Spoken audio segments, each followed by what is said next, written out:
Comme l'a révélé Le Parisien samedi 7 janvier 2023, Claude Lelouch vient de mettre en vente le manoir de Tourgéville, Calvados, qu'il avait fait construire en 2010.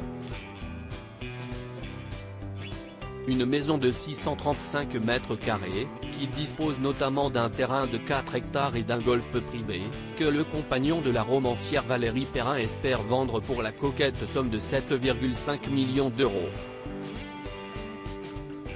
Un joli pactole, qui lui serait bien utile pour produire son 51e film, La Folie des Sentiments, dont le tournage est d'ores et déjà programmé au cours de l'été prochain et la sortie en salle en 2024.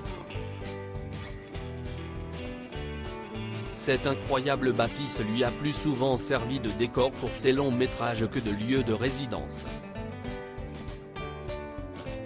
On a tourné dedans plusieurs scènes du film Les plus belles années d'une vie, avec Jean-Louis Trintignant et Anouk Aimée, mais aussi des passages de Chacun sa vie.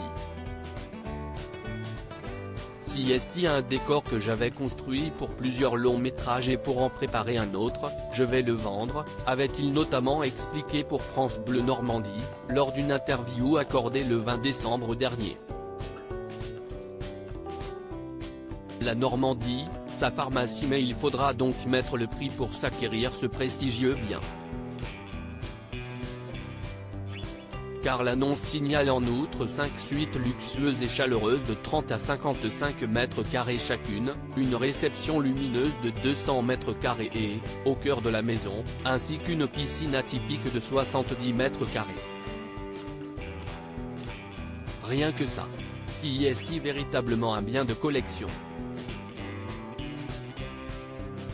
L'idée du manoir circulaire peut au départ dérouter les acheteurs, mais très vite la visite fait disparaître ces a priori et je ne vous cache pas que l'on a déjà des personnes intéressées par le bien. Les acquéreurs potentiels qui le visitent sont jusque-là souvent à la fois des amateurs d'architecture, de Normandie, mais aussi du travail de Claude Lelouch. Il faut dire que ces passions se rejoignent naturellement, a notamment déclaré le mandataire immobilier pour Le Parisien. Reste donc désormais à savoir qui deviendra le nouveau propriétaire de cette sublime demeure située en Normandie, cette région que le réalisateur octogénaire a souvent qualifiée comme sa pharmacie.